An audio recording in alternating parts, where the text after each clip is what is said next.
저는 종교 전문 기자를 이제 한 20여 년을 하다 보니까 이제 한국은 전 세계에서도 유래를 찾아볼 수 없을 만큼 다종교 국가이고 주류 종교가 한 왕조 때마다 확확 바뀌는 참 전 세계에서 참 유래를 찾아보기 어려운 나라인데요. 이제 고대에는 선교와 무교, 통일신라 시대와 고려 시대는 불교가 주류 국가였죠.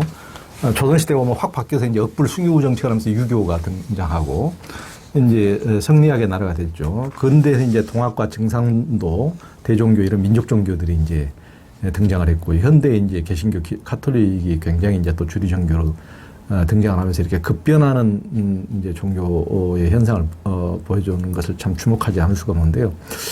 역사학자들이 이제 평전도 쓰시고 근현대 다양한 종교 편력이 있는 인물들을 탐구하면서 한국이 전세적으로 의교적으로 드문 다종교 국가이고 시대마다 주류 종교가 이렇게 변한 현상을 어떻게 보십니까? 우리 민족성 안에 어떤 게 뭐 그런 게 있을까요? 뭐.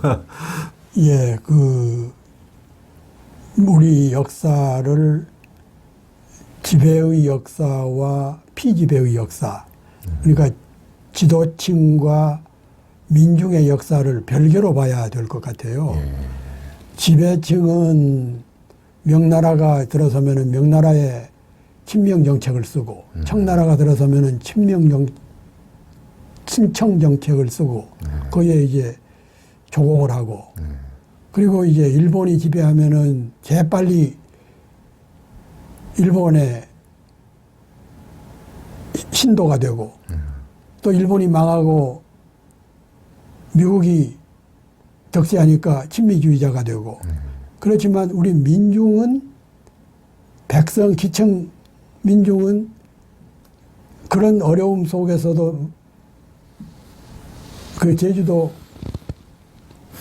어떤 섬에까지도 반몽 항쟁을 일으킨 그런 의열지사들, 또 일제강점기에 그 많은 지배층의 친일 행적에도 불구하고 그 장준하라든가 이런 분들은 그 뛰쳐나가서 독립운동에, 임시정부에 참여하고, 또 그 외에 국내에서도 독서회 사건이라든가 뭔 사건 해가지고 수없이 많은 무명의 청년들, 농부들, 광부들, 심지어는 3.1혁명, 3.1운동 이런 때는 기생들까지도, 백정들까지도 그렇죠. 앞장서는 그런 모습들. 그리고 지금도 그 미국의 여러 가지 행태에 대해서 비판하면서 주권 회복을 위해서 노력하는 그런 청년들, 지식인들. 이래서 그 지배층의 역사와 민중의 역사는 많이 차이가 있죠. 그래서 그런 민중의 역사의 역동성이 우리 민중의, 우리 대한의, 우리 조선의 그 생명력이 아닌가. 결국은 그 허균이 그런 얘기를 했잖아요. 그 항민, 원민, 호민. 지도층은 이제 말은 내세우기는 민보를 백성이 근본이다고 내세우면서도 백성들을 짜먹기의 대상으로만 생각했을 때에 그래도 그 중에서 원민, 백성 중에서는 탄관오리들을 원망하고 조정을 원망하는 그런 원민들도 있고, 항민, 여차하면은 들고 일어나려고 하는 항민도 있지만, 또 겁이 많아서 그 대신 호민들이 잘못된 왕은 바꿔야 된다. 지배층은 때려잡아야 된다. 그래서 결국은 이제 그런 호민들이 동학혁명의 주도가 되고, 또 대종교의 신도들이 되고 지도층이 되고, 3.1혁명에 앞장서는 민중이 되고, 또 해방 이후 지금까지 학생운동, 노동운동, 시민운동, 여성운동 이런 것을 주도해온 그런 지층 민중들의 희생, 그런 정신, 이런 것이 우리 민족사의 연면이 흐르다 보니까 그래도 그 엄청난 희생과 탄압과 지배력과 물리력 이런 속에서도 우리 민족이 민족 정신을 지키고 살아왔고, 그 대신 그 아까 말씀하셨지만 왕조가 바뀔 때마다 종교의 그런 흐름, 유교 시대, 불교 시대, 그런데 그 유교가 지배하고 불교가 지배했을 때도 그 사찰의 한 구석에는 삼신각 같은 게 그렇죠. 있었잖아요. 예, 예. 그래서 그 뿌리를 지키려고 하는 민중의 그런 애타는 마음들 이런 것들이 결국은 지금까지 이어지면서 지배층에 상반되는 민초들의 그 역사, 아픔, 희생이 되면서도 소리 없이 봄에 제일 먼저 피어나는 그 민들레처럼 그 진달래처럼 그런 것이 우리 민족의 우수성이 아닌가. 저는 그 여러 성각자들의 평전을 쓰면서 한결같은 흐름은 그런 민초 정신, 그 호민 정신 그런데 호는 무슨 호자를? 호걸 할 때 호자. 아, 호걸 할 때. 예. 고려 시대 때는 호족이라고 그래가지고 그렇게 그 하나의 계급 그러니까 정치 권력은 갖지는 못했지만 경제력을 가지고 있었던 게 호족 사회잖아요 고려에. 그런데 그 허균은 그걸 호민으로 그 홍경래라든가 그런 그때 나왔던 그런 유달른 저항인들 이런 사람들을 호민이라고 생각을 했고 본인도 그런 일을 하다가 결국은 이제 능지처참 당해서 돌아가셨지만 그렇죠. 예, 나중에 그런 흐름을 이어받아서 전봉준 장군, 김계남 장군 그리고 이제 우리가 지금까지 얘기해왔던 그런 독립운동 애국지사들 이런 분들 혈맥 속에 이어지고 있는 걸로 이해가 됩니다. 아, 그렇죠. 그러니까 그게 이제 함석헌의 CRS 사상까지 이제 온 거죠. 그렇습니다. 이제, 예. 그게 이제 기독교의 또 민중신학으로 오고 또 이게 촛불로 이어지고 다 한 거 아니겠습니까? 예, 불교의 대중불교, 민중불교 운동으로 이제 오고요. 그게 다 이제 동학의 뿌리고. 그 이제 백범 김구는 동학교도로 출발해서 애초는 그 우리나라에 항상 이제 근현대 어떤 불교의 참 그런 역사의 아이러니가 있는데 애초에는 그 안중근 아버지가 이제 이제 동학교도를 쫓던 이제 그런 분이었죠, 이제.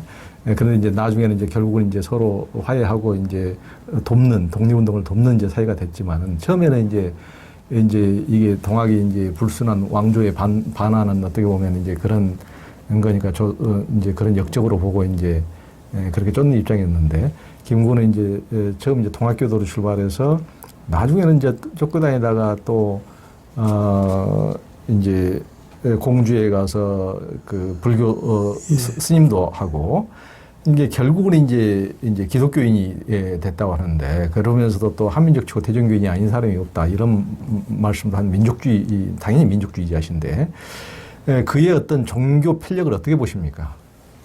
네, 대단히 복잡한 부분이기도 하고 우리가 규명해야 될 과제이기도 한데요. 근데 그 백범은 초창기에는 이제 그때 당시 시대상이 그 대부분이 그 유학을 했던 분들 아닙니까? 유학이 국교처럼 주작이 국교처럼 돼 있던 시절에 그렇죠. 그래서 과거를 봤는데 그때 이승만도 과거를 봐서 낙방했지요. 과거는 이미 그 합격자를 다 선정해 놓고 뽑은 형식적인 것에 불과하니까 그래서 아버지가 과거 제도가 이렇게 부패 타락했으니까 과거에는 응시하지 말고 관상이나 봐라 하고 이제 관상 관련 책을 사다 주고 그랬죠.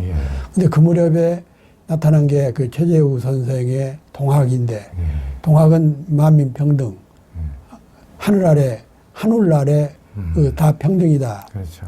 예, 인내천 사람이 하늘이다. 사람이 하늘이다. 네. 그런 주장을 보고 학대받고 전민받고 전대받았던 그런 삶에서 구세주 그렇죠. 같은 그런 신앙 메시아가 등장한 거죠.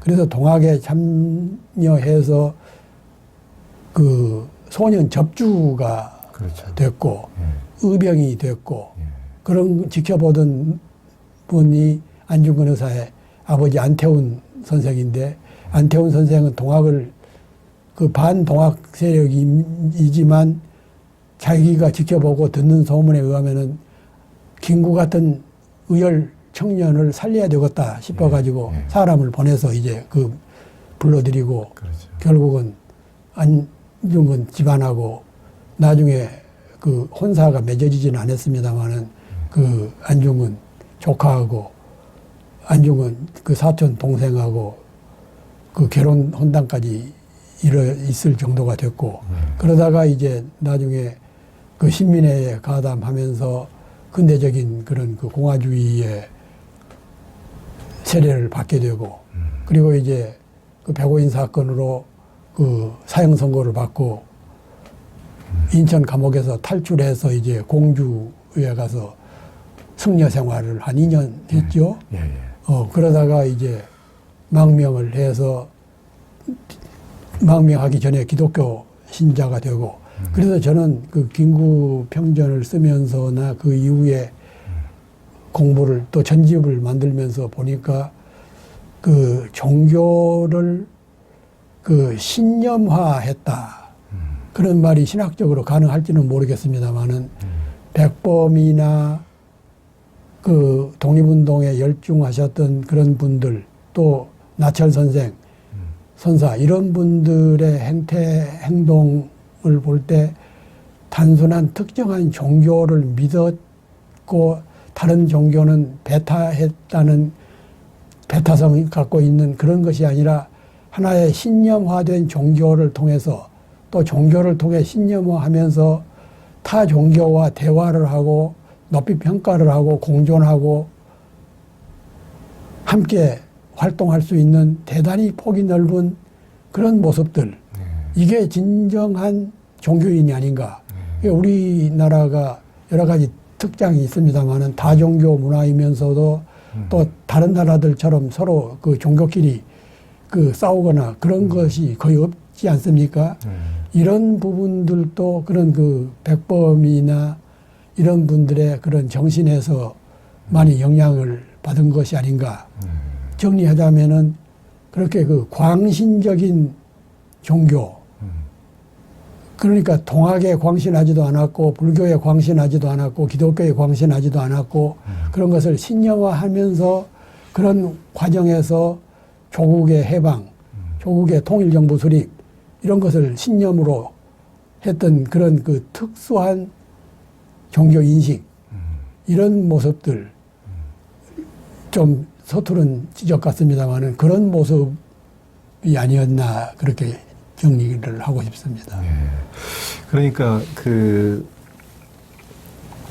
김 선생님 말씀을 참 잘해 주셨는데 제가 보기에도 그러니까 상해 임시정부 쪽에서 우리 독립운동사에서도 굉장히 종교뿐만 아니고 자유 이념이라든가 이런 것에 의해서 갈등이 많고 분파도 물론 많았지만은 김구가 그만한 지도력을 발휘할 수 있었던 것은 대종교인들이 그렇게 줄임에도 불구하고 독립운동이란 대의를 위해서는 종교를 넘어서 함께 할 줄 아는 포용력이 있었고 그분이 귀국해가지고 찾아가는 것마다 첫 번째 귀국해서 첫 번째 찾아간 게 수유동의 손병희 묘소였거든요. 두 번째가 그 백용성 선사의 대각사를 찾아가고 그 다음에 이제 안창호 선생님 댁을 찾아갔다고 그러는데 신세지고 은혜를 입었던 분들 다 일일이 찾아다니고 근데 윤봉길 의사 그렇죠. 부인 그렇죠.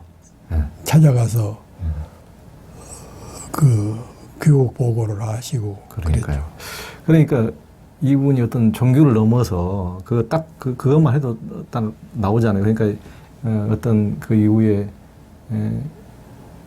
자기 어떤 종교의 울타리 안에 딱 갇혀가지고 독립운동사마저도 왜곡하고 이런 오불조불한 이런 사람하고는 공량이 다르신 거죠. 그렇습니다. 최재우와 전봉준, 선병희 평전도 쓰시고 이분들이 다 이제 동학 천도교신데 이제 곧 해월 최시영 평전도 준비 중이시라고 들었는데요.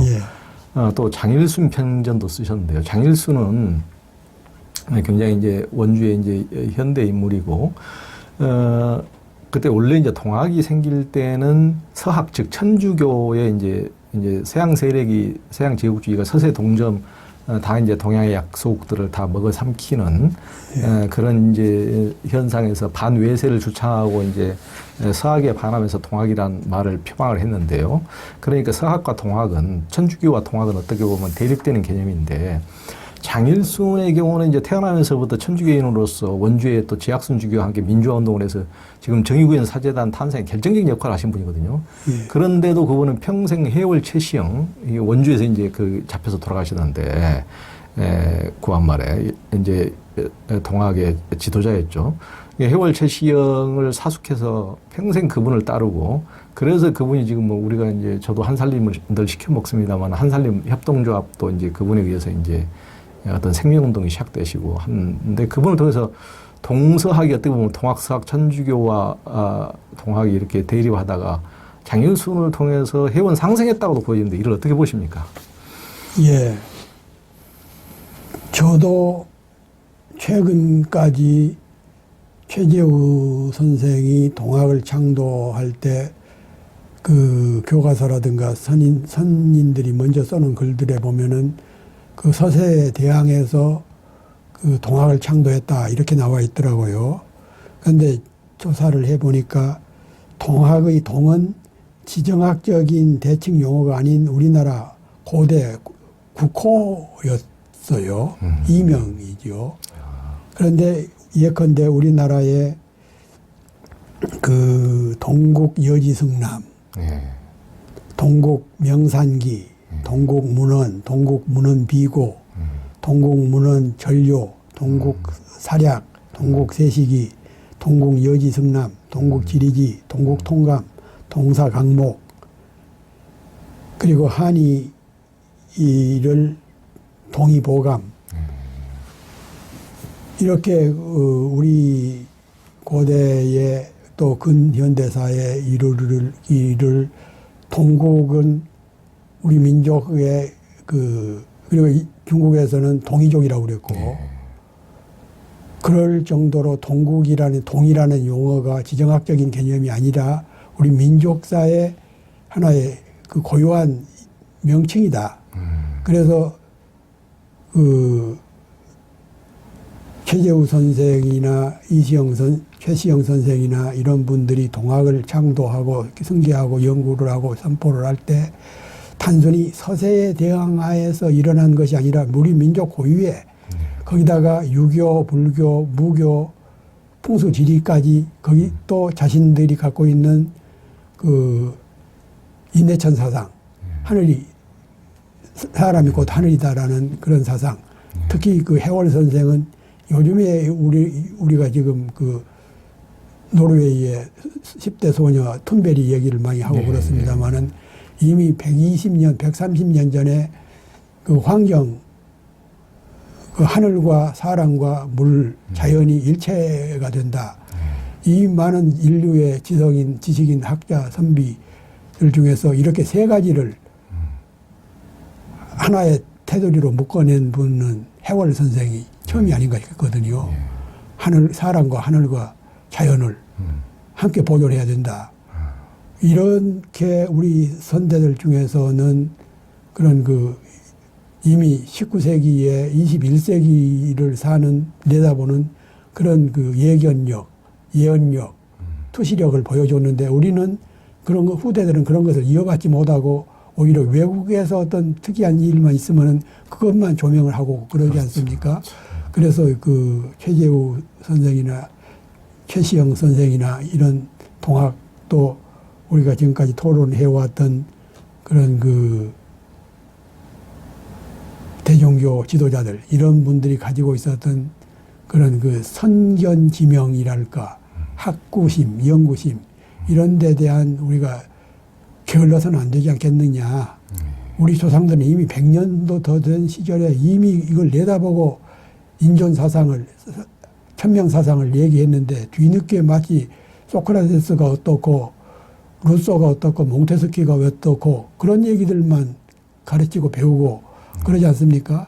그래서 저부터라도 뒤늦었지만 해월 선생의 그런 자연보호 사상 이런 것을 좀 공부도 하고 연구도 해서 좀 아직 덜 깨우친 분들하고 토론하고 나누고자 집필을 시작을 하고 있습니다. 아, 정말 좋은 일입니다. 그러니까 그 동학의 그 초대 교주 이제 그 최재우만 해도 그때 나름대로 대각을 하고 나서 자기 몸종인 2명을 이제 그들에게 그냥 절을 하고 그 한 명은 수양딸로 삼고 한 명은 며느리로 삼고 종을.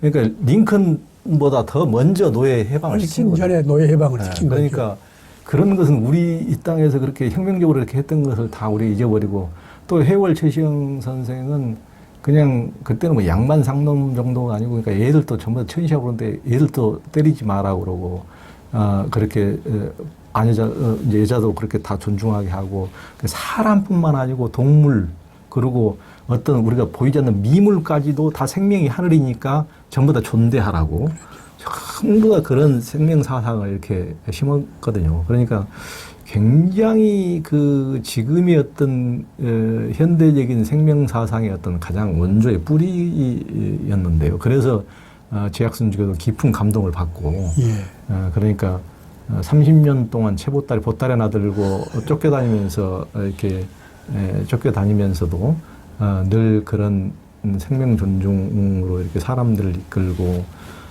참 그러면서 그러니까 손병희 같은 분도 해월 최식은 이제 나중에 늙고 다 병들어 가지고 잘 걷지도 못하니까 손병희 선생은 젊어서 기골이 장대한 그래서 동네 건달같이 힘세고 그러니까 해월을 등에 업고 늘 도망다니까 광군에서 업고 다니시다가 너무 이제 감동을 받고 그분도 이제 이런 식으로 이 엄청난 사람 자체가 변화돼 버려서 어떤 이제 민족의 지도자로 3.1혁명의 지도자로 거듭나신 거죠. 그런 식으로 어떤 우리 민족을 이끌었던 참 그런 우리 민족의 참 어떻게 보면은 참 어두운 시절에 그런 그 횃불이 더욱더 빛나는 것이 아닌가 참 그런 생각이 듭니다. 우리 시대가 어두웠던 정신 세계사에서도 훨씬 제가 보기에는 구한말과 일제시대 때 가장 그 빛나는 우리의 종교계에서 가장 빛나시는 분, 세계사적으로도 굉장히 어느 다른 세계에 내놔도 가장 우뚝 설 만한 존재들이 이 땅에 많았거든요. 그것을 우리나라에서는 잘 모릅니다. 잘 모르는데 이제 더 훨씬 앞으로 더 밝혀지지 않을까 이런 생각이 듭니다. 그런 그 지배층의 역사는 참 부끄럽지만 그런 민중의 역사, 동학혁명을 촉발했던 고부 군수가 누구지요? 조병갑. 조병갑. 예, 조병갑이 그 조씨 일문의 실력자의 힘을 빌려서 그 해월 선생을 사형시키는 재판할 때 판사였어요. 조병갑이가. 그랬고 이제 그 을사늑약을 서명한 을사오적이 다 판사 출신들입니다. 그런 그 지배층의 부끄러운 역사의 맥이 청산되지 못하고 우리 현대사까지 이어지고 더러는 참 재판 과정 이런 것들을 지켜보면서 야, 조병갑이가 최시영 선생을 사형 선고 내렸던 그 판사고 어째서 우리 역사는 그러니까 어떤 면에서는 우리 국민들이 좀 양순하달까 온순하달까 예를 들어서 프랑스 혁명 때에 루이 16세는 단두대 목이 잘렸잖아요. 그리고 영국 혁명 때도 그 왕 누구였습니까? 그 사람도 목이 잘렸죠. 그런데 우리는 을사늑약, 을사오적, 경술칠적 그리고 그 일제가 우리 나라 대신들에게 72명에게 줬던 그런 대신들 일제로부터 훈장을 받고 소원을 받았던 그런 자들 후손들 본인들은 물론 후손들 그런 사람들까지도 그리고 그와 유사한 그런 친일을 경력을 갖고 있는 그런 신문사 사주들 그 후손들 기업들 이런 사람 세력들이 해방된 76년 지금까지도 우리의 주류가 되고 있고 민중들은 여전히 그 생계에 허덕이고 있는 그런 모습들을 지켜보면서 자랑스러운 우리 역사를 읽으면서 지배층의 그 한없는 탐욕과 사대주의, 근성 이런 것들을 언제 청산이 될까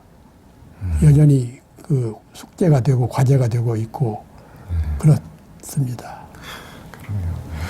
그 김성무 선생님은 언제부터 그런 어떤 역사의식이 어떤 깨어나는 어떤 계기가 있었습니까? 어떤 가족사에도 어떤 그런 게 있습니까? 아니면 어떤 예, 제 고향이 전라남도 완도군 소안면이라는 작은 섬인데 유배지였어요. 그 한 철종 무렵에 그 쟁파에 휩쓸려 가지고 일족이 대부분이 이제 참수당하고 그 13살 된 할아버지가 고모의 등에 업혀서 완도 그 소안도 섬까지 은신을 했다고 그러더라고요. 그리고 이제 그 뒷날 풀려가지고 서울에서 한양에서 그 가마까지 보내서 서울로 오도록 했는데 할아버지가 더 이상 안 간다고 섬에서 숨어서 지내다가 이제 독립운동 과정에서 심부름도 좀 하고 그랬습니다만은 그런 역량이었는지는 몰라도 그 어렸을 때부터 이승만 정권 때인데 그리고 성장할 무렵에는 박정희 정권 때인데 그 집안에서 분위기가 아버지부터 상당히 그 비판적이었어요. 이승만의 폭정이라든가 박정희의 군사 통치 그런 역량이 자신도 모르는 사이에 의식화되지 않았나. 그리고 이제 민주전선을 70년대부터 만들면서 그 민주전선 때에 여당은 말할 것도 없고 정부는 말할 것도 없고 또 박정희 자체부터가 일본군의 혈서를 써서 지원했던 분이기 때문에 말할 것도 없지만 야당 국회의원 중에서도 책을 보면은 친일 경력자들이 수두룩하더라고요. 어떻게 그 해방된 나라에서 이런 일이 가능하겠는가. 그리고 프랑스라든가 벨기에라든가 이런 데 서양의 그 전후 청산 문제 이런 것을 비교해 볼 때 우리는 참 한심하다 싶은 생각이 들고 그런 과정에서 그 임종국 선생도 가끔 만나 뵙고 장준하 선생도 찾아뵙고 그런 함석헌 선생한테는 반해서 연설 그때는 그 종로 3가 2가 대성빌딩에서 한 달에 한두 번씩 강의하고 그랬지 않았습니까? YMCA요? YMCA도 했었고 대성빌딩에서도 했어요. 그런데 쫓아다니면서 이제 그런 그 교훈 이런 것을 배우면서 정통 학자들이 써놓은 글보다는 그런 그 재야 사학자들, 지식인들, 종교인들에 대한 그 배움을 더 많이 받아들였던 것 같습니다.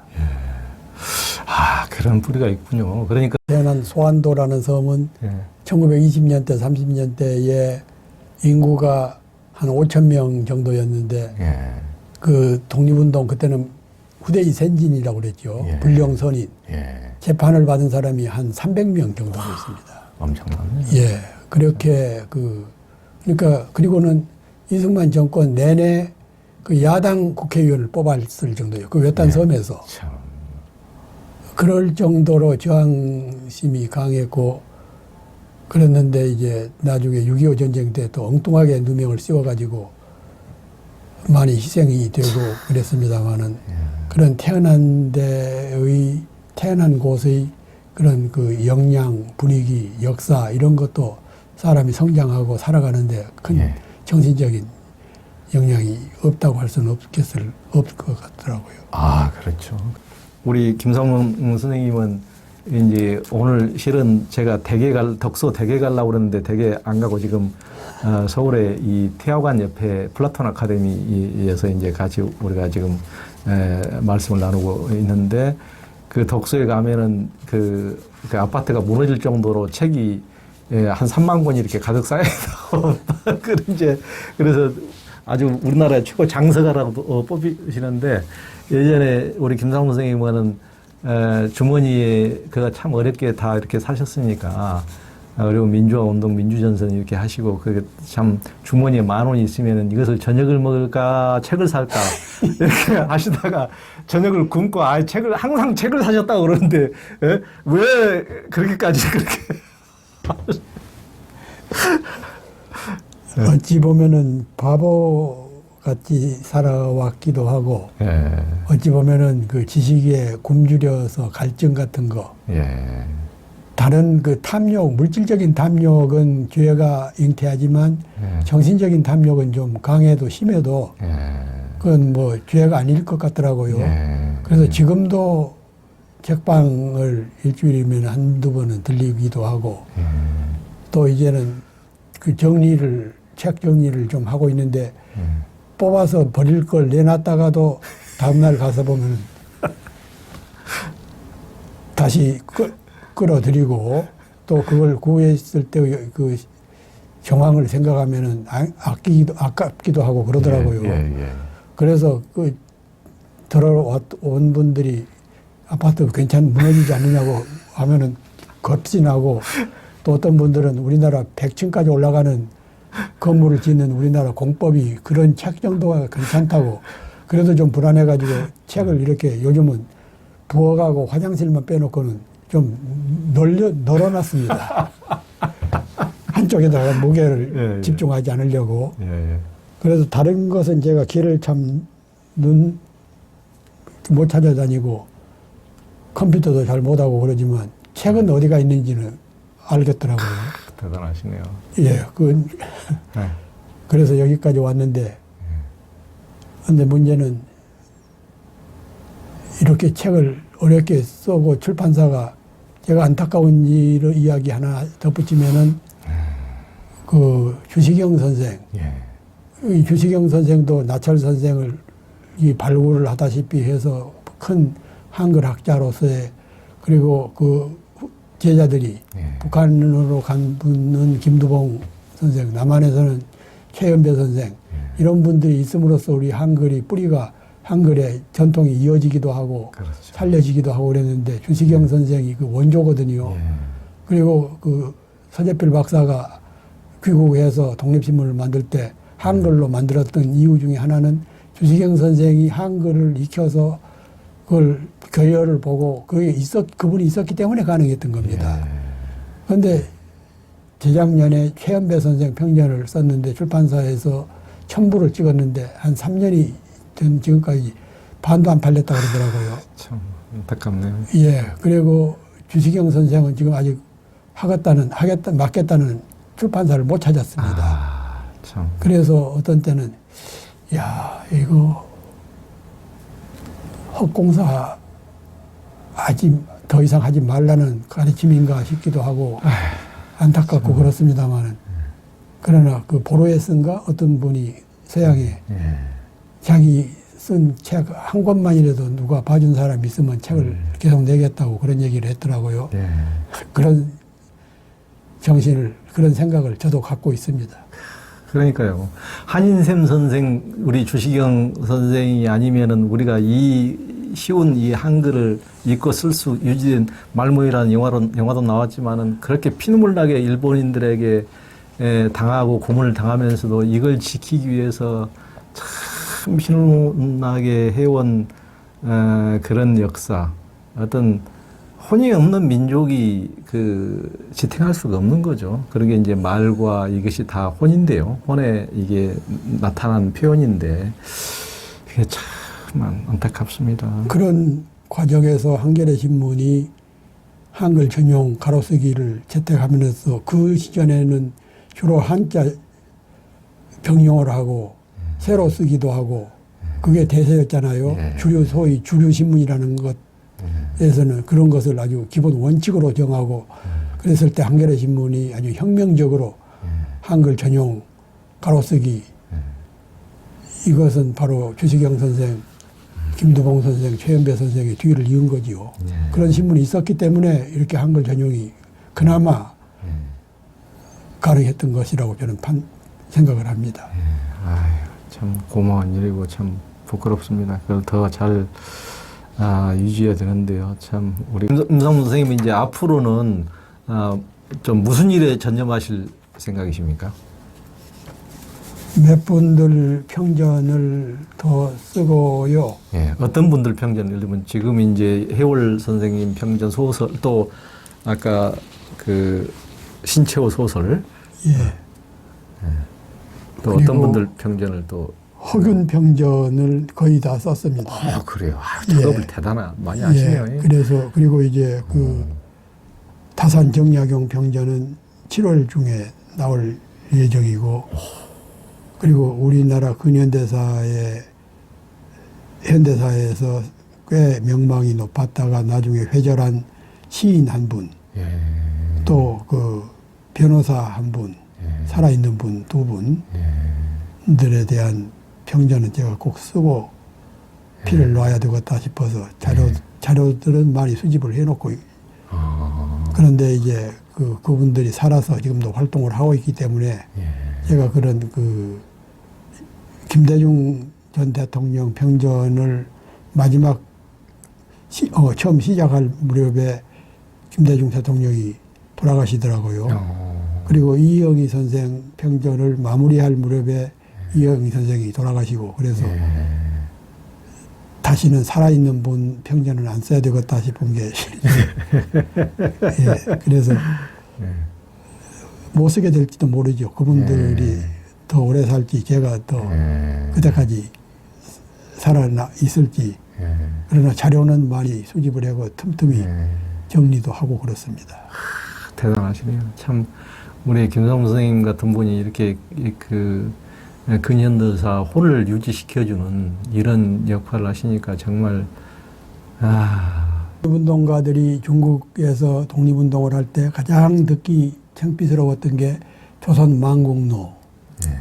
중국 지식인들이, 일반인들은 그런 소리 저런 소리 잘 모르지만 지식인들은 조선 망국노가 무슨 큰 소리냐고, 그 한마디가 가장 뼈아팠다는 거예요. 그러니까 나라를 빼앗긴 거 이런 것은 그 임금이고 대신들이고 정부 조정 관리들이지만, 그걸 또 지키지 못한 것은 필부 공망지추의 필부 유책이라는 말이 있죠. 나라가 망한 마당에는 필부도 시골 농부도 책임이 없지 않다. 필부 유책이라는 말이 있듯이 지금도 우리가 그런 민주주의에서 정부라든가 국회라든가 법관이라든가 검찰이라든가 이런 사람들의 행태를 비판하면서 지켜보고 있고, 또 대리인처럼 생각을 하지만 그렇게 내버려 두고 또 정치가 타락하고 재벌이 부패하고 검찰이 만용을 부리고 하는 이런 것은 백성들, 국민들, 시민들의 책임도 없지가 않는 거죠. 그래서 왕조 시대에도 필부 유책이라고 그랬는데 주권이 국민에게 있는 시대에 시민들에게는 책임의 일단이 있는 것이지요. 그러니까 그런 어떤 김성무 선생님이 참 불씨 같은 그런 역할을 했는데, 제가 제일 부끄러운 것은 실은 우리 민초들이 아니고 지식인들이 제일 부끄럽습니다. 지식인들이. 사실 그렇습니다. 지식인들이 제일 부끄럽습니다. 지식인들이 지금 민초들만큼의 역사의식도 없어요. 더 없죠. 너무 없어요, 역사의식. 기회주의적이고. 네. 역사 자체, 근현대사에 대한 이런 역사의식 자체가 없고요. 특히 그중에는 언론인들의 책임이 제일 무겁다고 생각을 합니다. 너무 참. 우리 조 기자님은 빼고요. 아니요. 저도 참 부끄럽습니다, 진짜. 아니요. 조 기자님 같은 분이 계시기 때문에 저 같은 사람도 감히 이런 얘기를 할 수가 있지. 이런 책을 냈어도 전화 연락 온 게 한 군데도 없답니다. 정말로. 우리 낙철평전 제가 너무 읽으면서 참 피눈물이 나면서 읽었는데, 정말 한 번씩 읽고 정말 우리는 이런 분들의 정말 얼마나 깊은 신세를 지고 있는지를 부터 알아야 될 것 같아요. 너무 우리가 모르는 게 가슴이 아픕니다, 참.